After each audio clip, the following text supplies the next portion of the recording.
Woohoo! What's up, everybody? Welcome to a Wednesday edition of the Slate. Man, what an absolute cluster F Twitter has been today. Now that everyone can pay $8 for a check mark. Jeff Ulrich, Nick Fryer. I had my check mark. I know you do, dude. I know you do. You know, you can click on it now, and then it tells you if the individual is like has the check marks, they're paying for Twitter Blue, or if you're like a member of the government or something, which we are. Well, that's what Jeff is apparently. This account is verified because it's a notable in government, news, entertainment, or another. Yeah, that's notable. Us, Jeff. That's notable. Us. That's me. Absolutely. I don't want anyone else around Twitter faking my Jason Day and Russell Henley bets. You get those bets at my place. You know. Oh my God. Anyway, everybody, welcome to Wednesday edition. Welcome to Wednesday edition of the Slate. We can get into some golf bets coming up. That's really why we have Nick Fryer here. Producer Amy behind the scenes with us as well. Yeah, here's the thing. That fake Schefter account that actually has the Twitter, that has the check mark, it's good. He's tweeting out things that are eventually going to be true, too. Like, Josh McDaniels is going to be fired here. Yes. Like, the Cowboys are going to sign Odell Beckham Jr., like at some point. So we're just going to go back and be like, dude, this fake Schefter ended up beating the real Schefter. I mean, we talked about it this morning. Josh McDaniel, I mean, could there be a more embarrassing loss if they lose this weekend to some dude who was like playing O-line last year, like Jeff Saturday, no coaching experience. He was in the studio at ESPN like 3 days ago. And what's so funny too about that, or like everybody at ESPN is like, hey man, like really love Jeff. He's awesome, great dude.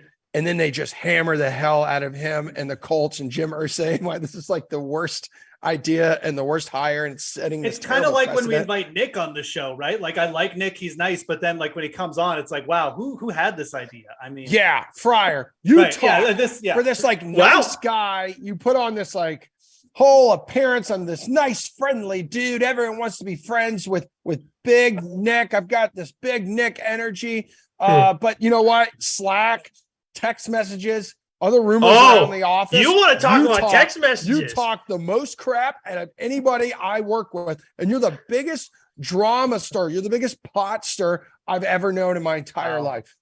Hard accusations. That's very interesting. But you know what, Emerson? You talk about text messages. Should I roll through some of the things that you like to send to me off hours? This is not right now. Not right now, because we got to get in. We got to get into some NFL odds. We got to get into. Can we start with the Colts, please? Because I actually do. Yeah, I actually think they're going to cover this weekend. Like, because the Raiders are an absolute mess. It's +6 right now. Yeah. Okay. So +6 on the Colts. They're an absolute mess right now in Indianapolis, but they're also a mess in Vegas too. And I look at this one and think, okay, you know, everybody's looking at it. It's a terrible situation. Nothing's going right with Indy right now. But this is the exact time where, okay, you bring in this new coach, and then for some strange reason, you got the old guy out.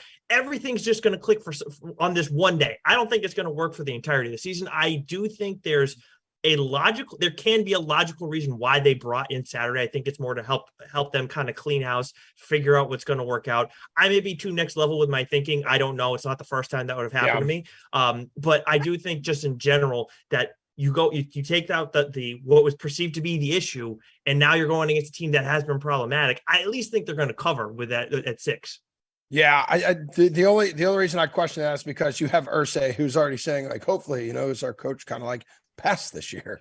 Like, I don't know what the hell they're doing.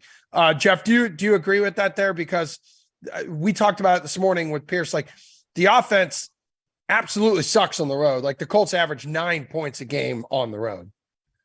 Yeah, sorry guys. Like it is an interesting situation. I don't mind taking the points in a game like this. Like, the Raiders are just a big disaster. Yeah. They're just stuck with their coach because they just hired him, right? Like the situation with the Vegas Raiders, it's really not that much better. I mean, obviously they have Derek Carr, a little bit more competent quarterback, but it's not like they've been able to hold leads at all. It's not like they've been able to overcome weaker competition. They just got shut out by the Saints. Like, yeah, dude. The Saints defense has been terrible all season long.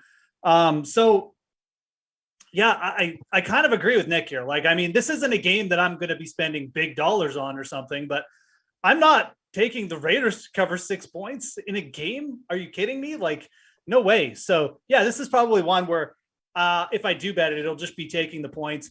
Maybe we'll see. Maybe we can get the line up to 7 or something. I don't know. That'd be nice. But even at 6, like I think 6 seems about fair. Maybe you try and get the 6.5 or something. Yeah, so it almost seems like, well, I'm not going to say it. I was going to say teaser bet, but I don't think you should tease the Colts either. This is one where you plug your nose, you take the points, and you move on. If the Raiders can't take advantage of that poor Colts offense, especially on the road, dude, that was one of the worst offensive performances I've ever seen by a professional football team in that game against the Patriots. And if the Raiders can't take advantage of that, the hot seat is 100% deserved to Josh McDaniels, whose team has just struggled mightily this season. I mean, Nick, they blew a 17-point lead against America's team, the Jacksonville Jaguars, last weekend. You know what we need to start doing? We need to make a preemptive move here and try and start campaigning for you to take over Josh McDaniels' job when he gets to the boot, because that's what's going to happen. I was so bullish on this team going in. And look, I've always kind of had like I feel like Derek Carr should be better than he actually is every single year. It doesn't, usually doesn't work out well for me, but like you go and give him Devontae Adams, and I know, Waller's been dealing with injuries, and then Jacobs reemerges. How the heck are you not a more productive team than you have been? So to me, this is a terrible look for McDaniels. And I mean, if they don't, I don't know. I mean, I don't know how he's going to bounce back from this, going in, looking to next year, and then him as a head coach, moving forward and everything. It's brutal, man. It really is. We'll say this: Vegas 2-1 ATS at home this season. But if there was Public's heavy on him right now. Yeah. I mean, if there's any situation where you would maybe lay the points with them, so it would be at home, but it's just it's just an absolute mess, that game, looking at that. But then the AFC West too, and we said it on Monday, Jeff, so the AFC East is what we thought the AFC West would be. Like, every team in the AFC East has a winning record. And then you have these disappointing teams with the Raiders and the Broncos over in the AFC West. And now you have Russell Wilson exchanging jabs to the media with Pete Carroll, because Pete Carroll's like, it's great to see Geno Smith. It's great to see Geno Smith going out there winning games with a wristband, because I guess Russell Wilson didn't want to wear a wristband. Yeah. This is just gross. And I get Pete Carroll. He should be gloating. He's obviously, everyone was doubting him this year. Yeah. But man, you rode Russ for a while. I mean, you can, I don't care if you don't like Russ the person. Russ he's either the greatest troll, or he's just a crazy person. But you can't doubt what he did for Seattle for a decade. So I don't know, these beefs are really stupid. Like the Brady Belichick thing too. You both benefited from each other, and if anything, Carroll probably benefited more from Russ. So it's just stupid. But the Russell Wilson situation really reminds me of Aaron Rodgers' first situation with Matt LaFleur, first year with Matt LaFleur. Everyone said he was done. There were legitimately people I've already found about this. After the first year, they said Aaron Rodgers is done. He was bad. There's no more. And then he won 2 MVPs in a row. I'm not saying Wilson's going to come back and win 2 MVPs, but we haven't seen the best Russell Wilson in Denver yet. I actually like Denver this week. I know I like them every week. They haven't been terrible the last couple of games. Wilson has looked better. He's got a week to recover here. It's a bad secondary. I think Jerry Jeudy, Greg Dulcich now there. I do think Denver can cover here. I'd love to get this at 3. Yep. I think the Titans will get a lot of money coming down on them, so I'm going to wait. But I'm going to take Denver on this one. I mean, Nick, Tannehill should provide a boost here. I mean, Malik Willis did not look good in those couple games, especially last week. But Tannehill should provide a boost against a tough Denver defense. I'm looking here, has allowed more than 21 points only once this season. This has to be a tempting upset pick for many people out there. Yeah, it is. I mean, and my gut reaction too on this one was to go with the Titans, but now, obviously, wait till things go on later in the week, because now I'm looking at it and the public is heavy. I was saying before on the Colts game that the public was heavy on the Raiders, but good Lord, this one, it's they're in 82% of the bets on DraftKings Sportsbook, and then 83% of the handle. To me, when you talk about the Denver's defense too, Emerson, the total set at 37 points. Again, the public's heavy on the under in that one as well. I still think that number I'm a little bit more comfortable with. So if I'm seeing that under, then I'm probably going to be more inclined to go with the Broncos in this one. But this is like where Jeff's saying, with the Colts game where you don't feel great about it. This is one where I kind of don't necessarily love right now. So I kind of want to see how the market moves a little bit on this one, because I am leading Titans. But if the public's so heavy on this heavy on the Titans, by the time Sunday rolls around, then I might have to go with the Broncos, but I don't necessarily love it. It's a weird spot too for Tennessee. Like they probably should have won that game against the Chiefs, right? Like now you have to, like, you're at home and everyone's, oh, it's a weak team, but yeah, it's like the air's got to be out of this team after that, and it's a quick turnaround, and it was a tough game, like tough close game. So I don't know if this is a spot where Denver really should pull the upset. Like if Russell Wilson has anything left in him, he'll get the win here. Yeah. But at the same time, we don't have, like, I understand why people are skeptical. I think it's a good spot for Denver. Especially with, like I said, I think Greg Dulcich is really going to be a big second half story. And if the Denver offense does get going, it's going to be because of him.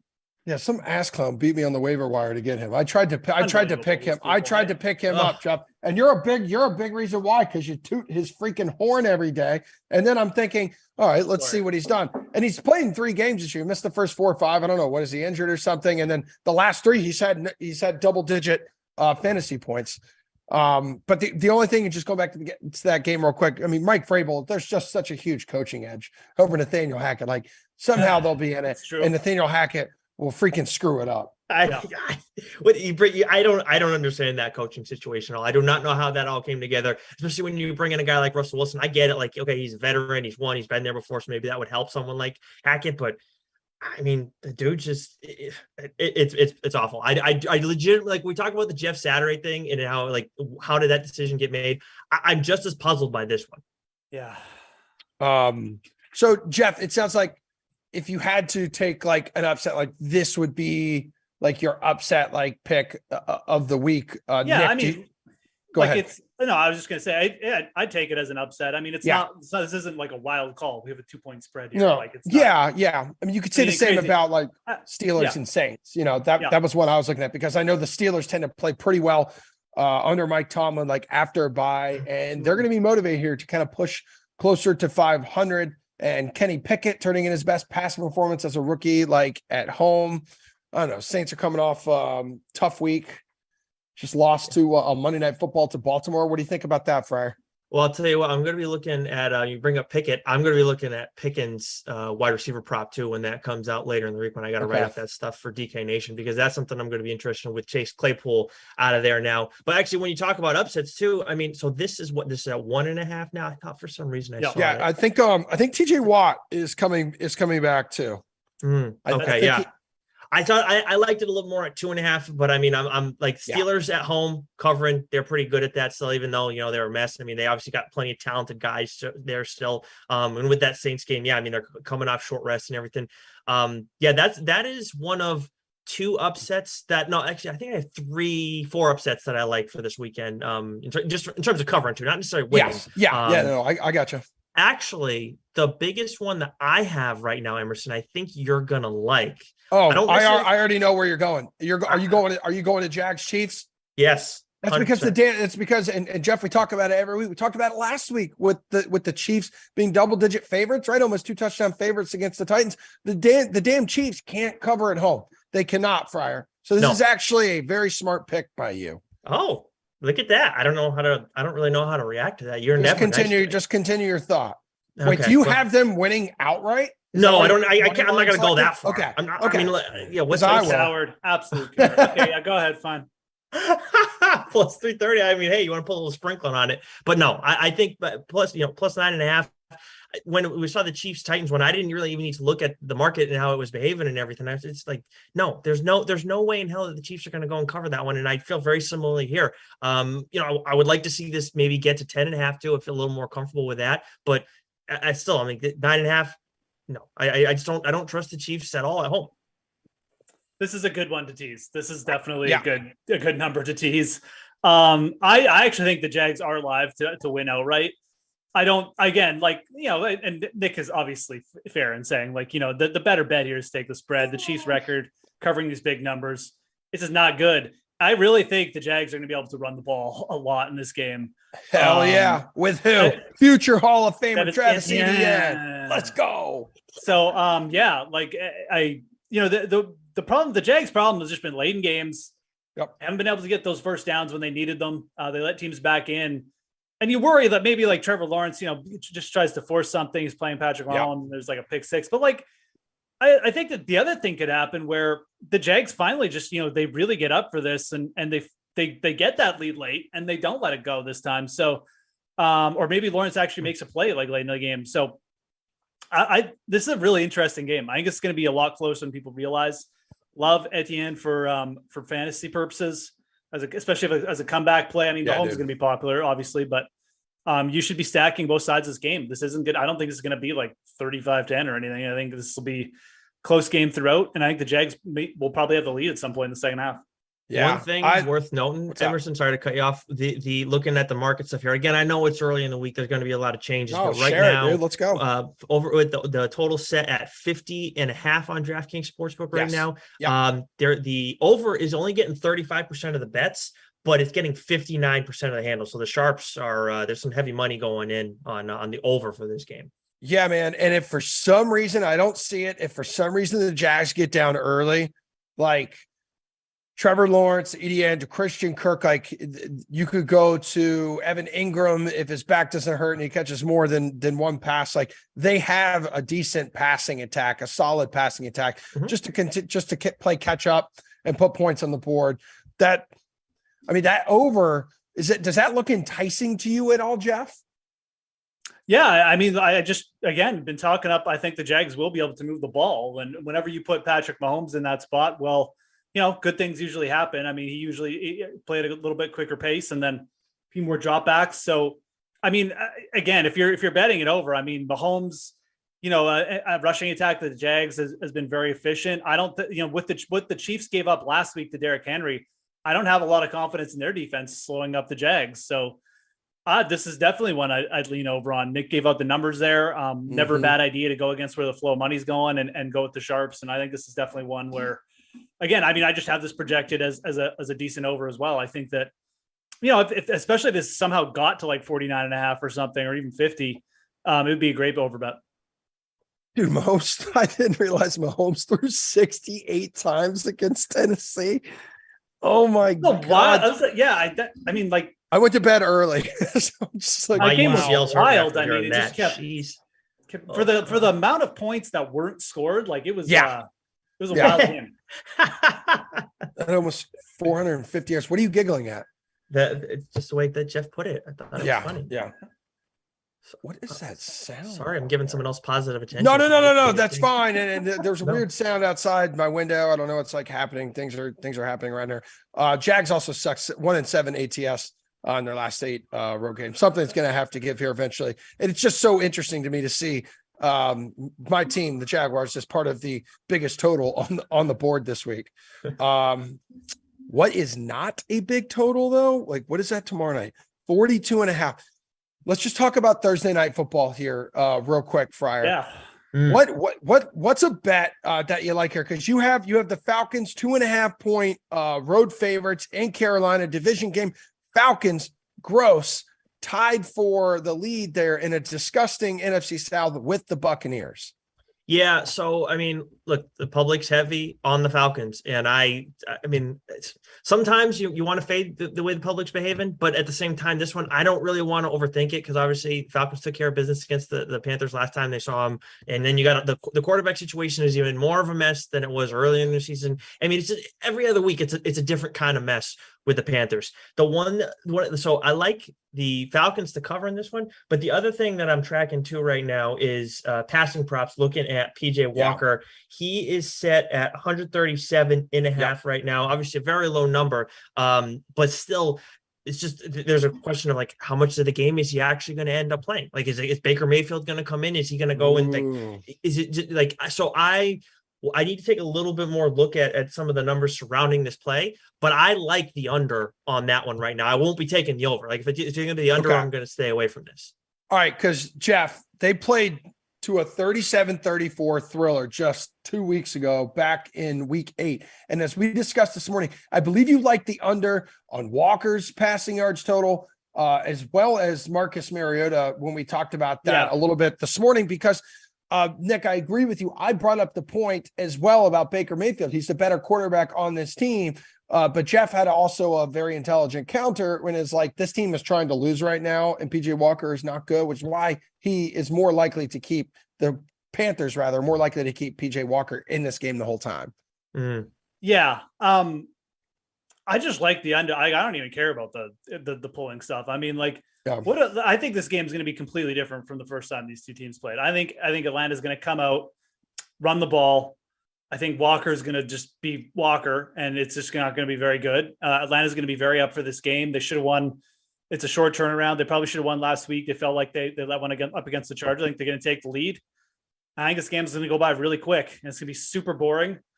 And I feel better about the PJ Walker under because you do have that Baker Mayfield out. Like, I think there is still a chance that the Panthers will put him in. Just because, at some point you've got to be like, if Walker's so bad, then, you've got to at least put up a slight fight here and tell your fans that, you're doing something. So there's that out. The Mariota one though, like, I think Mariota may end up passing like 10 times in this game. Like, I mean, he's going to run too. Hasn't he done that before this season? Absolutely. Yeah.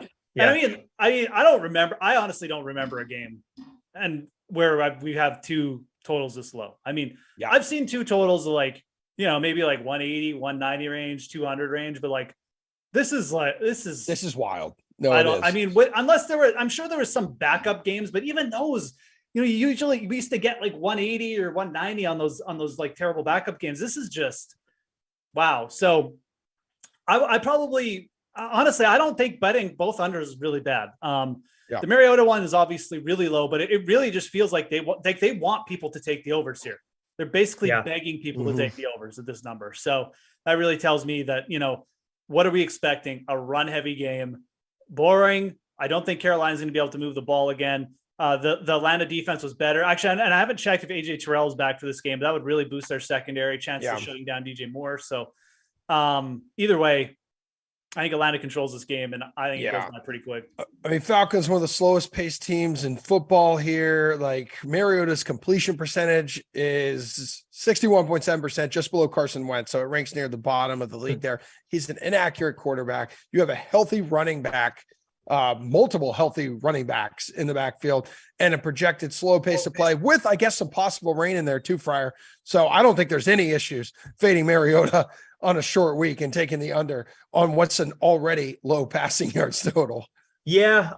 The one for me that I'm looking at now as we're going through it, and I was already kind of considering it, was Mariota's rushing props too. If you're if you're interested in finding an over with the quarterback, it's set at 30.5. I don't know his number and like how often he's hit the over on his rushing props throughout the season, but I believe he's 5 for 9 on hitting the over on this number. But yeah, you did, Emerson, you mentioned before, like there were a few times where he passed like something around like 10 times this season. Like just attempts. He has one game where he had 13 and one game where he had 14, and there's another one where he had 9. Those are attempts, not completions. Absolutely absurd. But it's brutal. But I think if you're interested in backing Mariota in any way, I think taking the over on his rushing yards, and also like where I mentioned how he's gone over that, I think it's 5 of 4 games. 4 of those performances have come in his last 5 games. Last time being the one exception in that stretch. I'm actually surprised. We've seen totals on Mariota like 35, 34, 37 range. So I think 30 completely fine. Take the over there too. Yeah. Jeff, the news of Josh Allen, has that impacted like any way you would approach that Bills Vikings game? Because right now it's supposed to be the game of the week because you got 2 teams with winning records squaring off, 2 division leaders. The Vikings have won 6 in a row, 7 in a row. I don't know what it is, but like, so was it 43? What was that this morning? Was it 44? Is this another tick? It's 45. Okay. So the total's trending like in the wrong direction. It's trending downwards here. And a lot of that's got to be with Josh Allen, which what coach said today. We'll see if he plays, which he probably will. The line, well, I don't know, man. The lines are telling us that he's not playing. I mean, now we got almost a 2-point move on the total. We definitely have movement on the spread. I mean, at least a full point from this morning. I think it actually might be more than that, but I would probably just grab the Vikings. The Vikings to me, the Vikings are just giving me Ram vibes from last year. Like, this is just a team where they've got their star players going. They just seem to be getting every break. Like they run into a good team. Oh, he's got his elbow hurt. Oh, the schedule, like, we don't have that much rest. Oh, that's okay. We got a weak team on the schedule. Like it just, everything seems to be breaking their way and they don't have many injuries and they're really like not that good in the secondary. And, like Kirk Cousins outdoors has actually been pretty bad, but at 3.5 points, like you've got the Allen injury to worry about. You've got, Justin Jefferson still just could, maybe just get a fluke play, maybe just dominate the game. So yeah, I still lean Vikings here. Oh man, like I think the under was such a good bet at 45. The other thing with this game, there's winds in like the 15 mile per hour range, and it's like a little bit cooler weather and like 40 degree Fahrenheit. So it's not good conditions for passing. I think the under at 45 was just so good this morning, but even at 43, you're right. I think I'd kind of lean the under here. You're seeing the markets. Yeah, things are moving fast. This is you're seeing the market faster than Bitcoin right now. So the betting market is reacting pretty fast. So. And it's reacting quickly here, Nick. Like, in most cases, I know quarterback injuries are the only position that will significantly like impact a betting line here. Yeah. Like there's levels to it, like Jameis Winston, Andy Dalton, like that doesn't really change things much here. But like Josh Allen to a Case Keenum, that's massive. Yeah, and I got to be honest, even if Josh Allen does play in this game, I still feel good about the Vikings in this one, just because you're dealing with a UCL thing. And I get it. It's quarterbacks. It's a little bit different than like we're talking about pitching and stuff like that in baseball, but it's still a huge issue anytime you're talking about an overhead athlete where they got to throw stuff. I mean, it makes life a lot more complicated because now it's like, can you shorten up the field a little bit from a defensive standpoint? Because maybe he doesn't have that same arm strength that you thought he had. And then maybe if Allen plays, I don't know exactly what the juice is going to be because it's not up on his interceptions prop. But if it's set at the normal like over under 0.5, I'm going to be looking to take the over on that one because I just feel like he's going to be very inclined to make a mistake where not a poor decision necessarily. It's just he doesn't know where his body is really at this point. And I'm sure they're going to be probably shooting up with some stuff to help with that pain, but still it's just not going to be the same. The thing is though, when you're looking at the market movement on this one, this is going to be a little bit tough to read as the week goes along because like the spread right now, it's 3.5, but it was 6.5 2 days ago when we were talking about it. And I loved it at that number because with those question marks with Josh Allen, I was feeling very similarly. Now it's only getting worse over the course of this week. And then we talk about the under. Dick, you said it was was it 45 this morning, Jeff? You said a 46? Yeah, I think that's 45. What we were talking about. It was 45 this morning. It was 48.5 2 days ago. Yeah. So like now you look at the market for the splits on DraftKings Sportsbook, it's at 43.5 right now, like we said, but the percentage bets are 40%, but 87% of the handle. Now, like I'm looking at that though, and I don't know how much of that is right now at that 43.5 number. I would think it's more from earlier in the week where everybody's through sharps or maybe feeling similar, having that similar doubt. So I mean, I still like the under here, but I don't think you can read into those splits if you're one of those people who likes to read the market when you look at these things. Yeah, it is worth noting that like this speculative line move and isn't a confirmation of anything. Like Jeff, you're right. Like it kind of suggests like the way that everything is trending and maybe Josh Allen's health is like trending. But a good example, Justin Herbert banged up back in week 3, right? His status was in question. That took the Jags from plus 7.5 to +3 during the week. Herbert ended up playing, though he was awful, and the Jags ended up winning in blowout fashion. Mm-hmm. Exactly. Yeah. No, I mean it's a tough week for the Bills. It's a tough week for Josh Allen. They're not facing, they're facing, like I said, a team in the Vikings who they have confidence. They've been winning games, ugly and sometimes in nice fashion. And they have, like high end receivers like Justin Jefferson who can overcome bad matchups and kind of like make up for mistakes on their defense as well. So yeah, I think that, with the way the line has moved on the total, I mean, probably just taking the Vikings like as long as it stays above 3, it's probably what I like doing the most, but the line has moved so much. The other thing you could do is just, play the waiting game and see what happens. So yeah, we have another injury situation too with the Rams, right? Like, what's going on there? Stafford. Yeah. Concussion protocol. What? Oh my God, he is? Yeah. That was the real Adam Schefter, right? Yeah, are you sure? Like, yes, careful, there's 5 Adam Schefters out there with check marks. Hey, I am a political, like verified person. I'm not this $8 per month person. I know what I'm talking about. kind of a big deal. He went in. The thing about Stafford is he went in concussion protocol today. So he's still eligible to potentially get out, but it's kind of like the Josh Allen thing. Like if he gets out, 0 practice time. Like do the Rams even want him out there? Like if they get behind early, do they just bench him already for just because how bad he's playing? Yeah, well that too, right? Like the Cardinals have kind of been competent of late. I think you just bet the Cardinals like on the money line here, man. Wait a minute. Because also Kyler Murray didn't participate today, and all of a sudden there's a hamstring issue with him there today too. See, that one, I mean, is that one verified? I mean, that's another one. Like, I mean, that was one I heard on ESPN earlier. Unless they were citing Ballsack Sports, But yeah, so this could be a game with backup quarterbacks. Yeah, wow. Yeah, the Rams already ranked 29th in the NFL in scoring offense. Oh my God, they've cleared 24 points only one time this season. Yeah, Rams have been. And the Cardinals have allowed terrible. 30 or more points in 3 straight games. So, like, if the Rams can't get right here and they have Stafford, then when will it happen? It's not going to happen. No, I really think too, just with Stafford's injury history and just like, the Tua thing early in the year, I don't think he's going to play. I think that they'll probably it's weird that a quarterback, it's weird that a player goes into a concussion protocol midweek.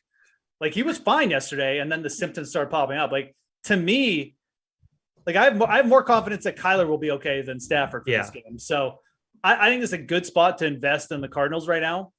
I think that if Stafford gets ruled out, the line probably goes to maybe a pick 'em, maybe even like the Cardinals is a slight fave.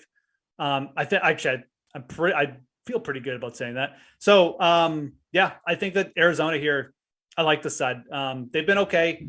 They haven't been winning a ton of games. They've been playing a lot of close games, and they got Hopkins back, and it's probably a spot where they get a W. I think backup quarterback there's John. Isn't it John Wolford? John Wolford, the Wolf, Wolfman. Yep, he went to the same high school I did. That's right, go. guys. Wow. That's right. I paved the way for him when I was riding the bench, but I was a special teams ace. I paved the way for that dude who eventually, this is the one fun fact I love to share about this kid. In a playoff game years ago, this dude threw for 533 yards, 8 touchdowns, ran for 240 yards and 2 touchdowns in a freaking game, in one effing game. Wow. Was that like Division 8? High school football? It was the score was 74-73. Bishop Kenny lost. Wow. What a day. It was amazing, dude. But going back to the actual stuff that we care about here with the Cardinals game, I mean, Jeff, I don't know about you, but I'm thinking that I just take them on the money line here at near even money. I don't think, as much as sure, you like the points and everything like that, sure, great, but it's 1.5. I mean, it's not. I mean, it's only going to do so much for us. I think the Cardinals are going to win this one here, so why not take that extra value? I agree, 100%. I think the Cardinals will move to favorites. I just have it's just a feeling, but I just, with the way the Stafford thing's gone, and just the way the Rams season is going, which is like hashtag not good, I think they're going to sit them. So we'll see. I mean, it's just a feeling, but it's kind of pointing towards that way right now. You got to kind of, at some point you got to kind of take an educated guess. And I think if you're investing in this game right now, the other thing is like, even if Stafford plays, I mean, like I still kind of like the Cardinals. Terrible. I mean, so I think it's kind of like just a double whammy in favor of Arizona here, betting them right now. Well, and this is why too, when we talk about like the Josh Allen stuff, I know this is not the same exact arm injuries that they're dealing with, but they're both in that general elbow region. Like anytime we're talking about this stuff and teams like, oh no, they're fine, they can work through. Like, hey, all due respect to Stafford, powering through it and everything like that, but like you can't really trust that kind of stuff when we're talking about quarterbacks, especially the ones that absolutely are relying on their arms. Not talking about like a Justin Fields or a Lamar Jackson, where maybe they can get away with it in different varying ways with those two guys. But yeah, so like I'm doesn't matter if Stafford plays or not. Cardinals. Yep. Two disappointing NFC West teams. Very Stafford was never healthy from the get-go. Like, how the hell did he get hurt? Like, he didn't play in the season. I thought it was like even before the preseason, he didn't play because he had arm issues. Yes. So it was like in camp he got hurt or something. Like, I wasn't even. The thing is, like, I don't think he got hurt. I think it's like a overuse injury, right? Like it just popped up. Like he started having elbow issues, and then they looked into it, and I can't even remember what it is. Nick probably knows because he's got the baseball background, but it was basically an elbow issue. Then they said he was fine, but I mean, I've had the same suspicions of like, this is a player and a team you probably want to fade because of it. Yeah. I mean, when guys pop up with things in the preseason, really take note of it. It tend to pop up again, and Stafford has just not looked like exactly the same player. So, battling severe elbow tendonitis. That's from August. Aren't we all? Like, I definitely got something. That's for sure. yeah, But speaking of like all the arm issue guys, though, too, going back to the Bills game real quick. Again, the props for Sunday aren't up yet. But if Josh Allen plays, and maybe if Keenum plays too, but especially if Allen plays, I'm going to be looking at Diggs receiving prop too. Hell yeah, dude! Probably going to want to game. take. Yes. But I'm actually thinking the other way, Emerson, because I don't trust Josh Allen in this spot. So I'm thinking more, they as much as they might want to try to feed him, I'm thinking the under there. If Keenum plays, I'll probably stay away from it. But with Allen, not going to be trusting him in that spot. And then it's, I just want to see if we get like a number that makes sense for Diggs normally, then I'm going to be going the under there. Yeah. And the weather just, it's not going to be great for downfield passing either. So I think the Bills will probably have a conservative game plan. Probably try and make this a Devin Singletary game and just try. This is like 2017 written all over it, where the Vikings are running Cook. They're trying to limit Kirk Cousins from doing something stupid because it's outside. And then the Bills are just, trying to protect their quarterback. So, God, I really wish I'd hopped on that 45 minutes. Yeah, I wish you did too, man. Because then you could Venmo me. All right, we gotta go. You do? Fine. We gotta wrap. So, you know what? If you guys are interested in NBA bets, follow Nick on Twitter, or golf bets for Jeff. Verified. Real verified golf bets. Government or entertainment personality bets. Thanks, AC and producer Eamon. Appreciate it. Thanks everyone for watching. We're back in studio tomorrow morning, a live Thursday edition of The Sweat, 11 o'clock Eastern time. We will see y'all then. Peace.